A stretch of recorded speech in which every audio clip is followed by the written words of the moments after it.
Cara untuk nak dollar cost averaging menggunakan aplikasi LUNO secara automatik. Sangat bagus untuk mereka yang tak ada masa nak tengok market tapi still nak invest dalam cryptocurrency. Let's go.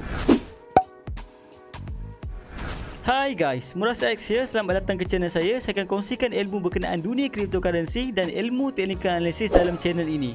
Sekiranya berminat, consider subscribe guys. Okay guys, semua orang tahu dollar cost averaging ni merupakan teknik yang profesional gunakan dalam market yang sedang bull run, which is market yang bergerak naik. Memang betul kalau kita tengok market bergerak naik dan turun, tetapi every years akan memberi ulangan yang positif. Jadi dalam tutorial kali ni kita akan cuba tengok cara untuk nak buat dollar cost averaging secara automatik dalam aplikasi LUNO. For those yang nak register aplikasi LUNO, boleh register dekat link description ataupun korang download saja aplikasi LUNO dekat dalam App Store dan pergi dekat reward, pergi dekat atas enter a code dan korang boleh masukkan kod saya U3FHY untuk nak dapatkan RM25 secara percuma dalam bentuk BTC. Jadi cara untuk nak buat DCA secara automatik mudah saja. Korang tekan dekat buy, tapi first kali make sure that korang dah top up duit dalam local currency korang. Cara untuk nak deposit, korang boleh tengok video ni.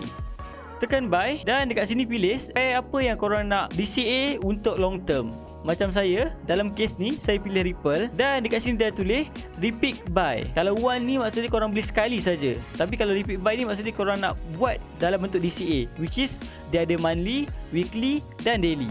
So dekat sini dia cakap setting up a repeat buy, which is kat sini korang boleh set autopilot untuk dia buy sentiasa. Tekan next dan masukkan jumlah yang korang nak DCA secara konsisten. Contohnya trading plan korang ialah korang nak beli SRP dalam masa sebulan sebanyak RM200. Contoh. Jadi apa korang boleh buat, RM200 korang bahagikan untuk seminggu. Jadi RM200 bahagi 4 maksudnya korang dapat RM50. Jadi korang boleh setkan untuk RM50 beli secara mingguan. Beli secara mingguan lagi bagus daripada beli secara bulanan disebabkan oleh kita tak tahu bila market dalam keadaan baik, bawah ataupun atas, tengah naik ataupun tengah turun. Jadi dengan beli secara mingguan, average kita untuk monthly tu lagi cantik. Dalam contoh kali ni saya akan cuba RM10 dulu. Tekan next dan dia suruh pilih korang nak set up beli ni monthly ataupun berapa. So kita letakkan weekly dan nak beli setiap hari apa. Saya nak beli setiap hari Sabtu dan tekan next dan dia akan keluarkan detail macam ni, which is dia akan kata beli RM10 Ripple setiap mingguan bermula 21 Ogos ni, which is hari Sabtu next ni. Dan payment method ialah MYR dalam wallet korang dan service charge yang dikenakan adalah 2%, which is dekat sini agak tinggi, tapi sebagai leverage untuk orang yang nak mudah, bersifat auto, dan korang boleh gunakan function ni dan korang boleh tekan confirm.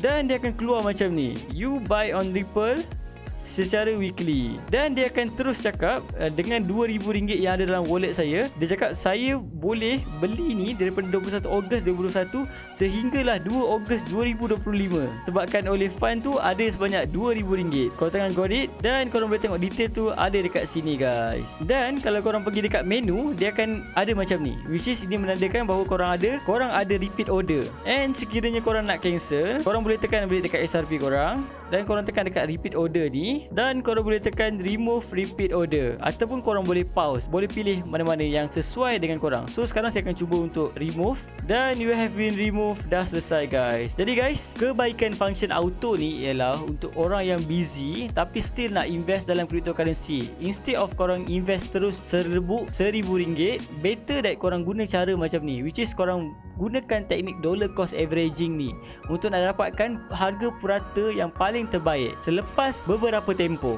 Okay guys, sekiranya korang rasa video ni bermanfaat dan korang belajar something yang baru, saya mohon kat korang untuk like and share video ni dekat orang lain dan kalau boleh korang tolong subscribe sekali channel ni sebab ini merupakan channel baru dalam dunia cryptocurrency yang nak tolong orang Malaysia terutamanya memahami lebih pasal teknologi blockchain.